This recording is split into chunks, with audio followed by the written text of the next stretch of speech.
Nitromaniac TV's drag racing channel is on the air, and how's it going, folks? It's Kellen Nitro, and this is my take on the very first Fox main network special of 2018 of the NHRA Mellow Yellow season. It was the Dodge Mile High Nationals from Denver, Colorado, Morrison, Colorado to be exact. Bandimere Speedway, the legendary Speed Palace up in the mountains. And here's my opinion on what went down on Sunday as we watched it on the Fox network. So everybody's probably wondering why I'm doing these type of things and that stuff when, hey, they've been doing racing all season long since Pomona in February.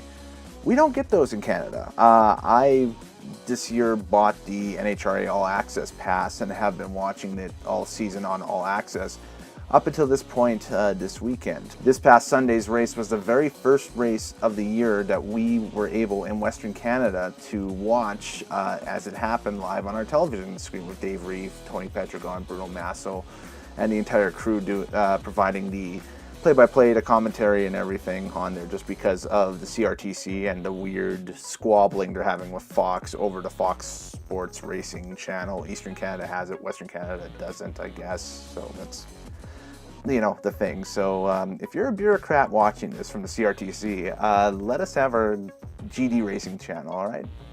Just saying, please, that'd be cool. And MAV TV as well, because MAV TV is awesome as well.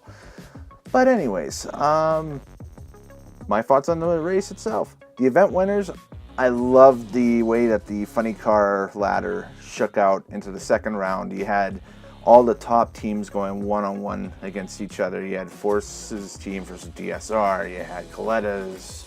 They got bounced, but they were there. Just going on through the rounds and that stuff. And John Force, Ron Capps, final round. You can't get much better than that. You had Force and Petragon, Cruz Petragon at a certain point during the 11 Nations, which was huge too. And John Force just, he gets another win. Dude's a legend. Icon, my hero, great guy. So, hey, kudos to him and his team for getting another win. That was awesome. Top Fuel, Leah Pritchett. That car was the number one qualifier all weekend long and just fast running number after number. I don't think anybody could figure out the tune-up on the mountain better than those guys and girl with Leah. So, hey, congrats to them. They got it done. Pro Stock Bike, Hector Arana Jr., good for him. His first win, I think they said on the broadcast, since 2015 or so. So, the good stuff as well. And Greg Anderson won Pro Stock. So, a couple of the masters of the categories won, and then a couple of rising stars from the categories as well. Pritchett, even though she's been around for a couple of years now and that stuff, I still consider her kind of a rising star on the rise a little bit. And Hector has been a rising star since they debuted. He was a Rookie of the Year contender and that stuff. I can't remember if he won it or not. I'm sure somebody who follows everything NHRA does will post in the comments below whether he was or not. There's some bike nerds out there. Bike nerds, help me out. Was he a Rookie of the Year or not? We'll see. I want to say he was maybe in contention for the same year as Courtney, but we'll see. But yeah, I love the finalists. I love the winners. So now the race itself and how it was portrayed on the Fox main network. I do like the graphics package they got this year. I find it very funny that they've busted out a drone for the Western Swing. I found that kind of on the hilarious side, but it's Fox, so it probably cost them a lot of money to get that drone up in the air. Just saying. I don't think that's the same type of drone you can go down to Lowe's and pick up for $20 to play with your kids with, So the technical presentation of the show was fairly tight. There wasn't very many errors at all and that stuff.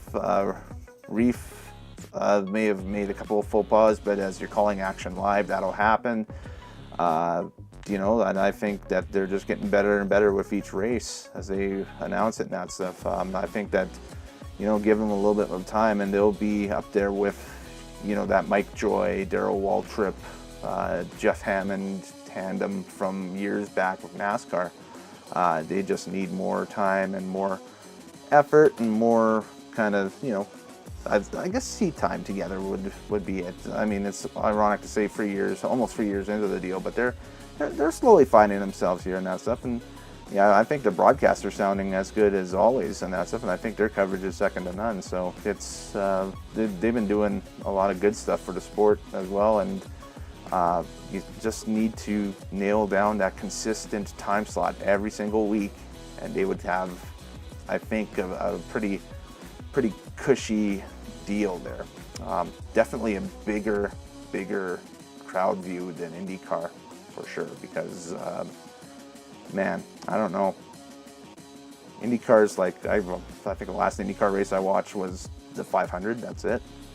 I wasn't wowed by what I seen either. I was kind of like, you know, this is boring. So if you're a fan of my wrestling channel, my other channel, you'll know that when I do these, I always rank events out of 10, and that's always putting everything together, talking production, watchability of the event, would I go back and watch it again, etc. And I find myself actually going back and watching a lot more of the Fox races than I do the ESPN races on either, you know, the All Access service. Well, I guess that's the only way you can, because if you put it up on YouTube, it gets flagged and brought down anyway.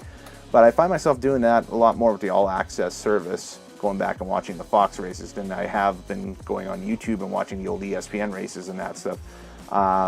You know, excluding the stuff from, like, you know, 1970 on to 1999, because that stuff will always be classic, and, you know, that's like a good classic rock song. You can go back and watch those as many times as you can. I mean, I was binge watching racing from 1989 here the other night, so.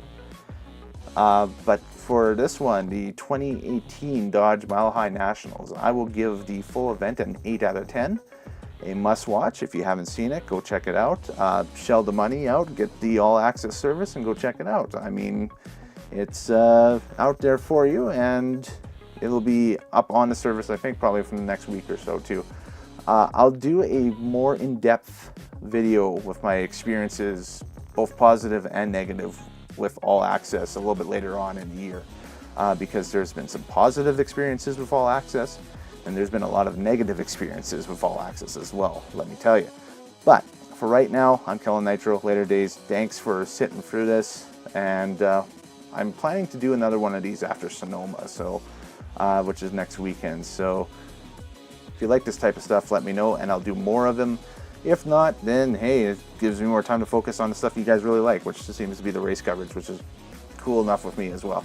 But t-shirts, these are coming, or they are here. The box is right beside me. The way to order these t-shirts will be coming in the next few weeks or so. So stay tuned. I'll post a video up once I get that figured out.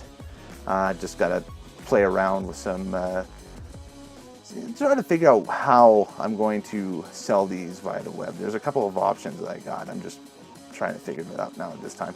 Follow me on Twitter at Kellen Nitro. Later Days, happy racing watching, and we'll see you next week at the end of the Sonoma Nationals. I think it's the Toyota Sonoma Nationals, yeah.